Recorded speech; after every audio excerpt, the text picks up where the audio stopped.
তাতে কি কি দেখি? ইলিশের তো ইলিশ সরিষা বাটা হয়।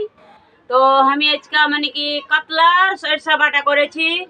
সরিষা দিয়েছি, জিরা দিয়েছি, গোলমরিচ দেহি, সব মানে মশলা দিয়েছি। আর এই যে এখন সরিষা মানে কি ঝোল করেছি। এগুলা মানে কি মানে বলতে তো পারে না, সরিষার মানে ঝোল করেছি বলছে। বলেছিল মানে কি ইলিশ মাছ নাই, ওইটার জন্য মানে কি একটু লজ্জা লাগছে কইতে। আজকে বলেছিল যে একটু সরিষা বাটা দিবি, মানে সরিষা দিয়া সবজিটা খেতে ভালো লাগে। মানে যে কোনো সবজিতে যদি একটু সরিষা দেওয়া যায় খুব ভালো লাগে, পিসা দিয়ে গেলেও। আর একটু মানে তেলে ছাড়লেও ভালো লাগে খাইতে।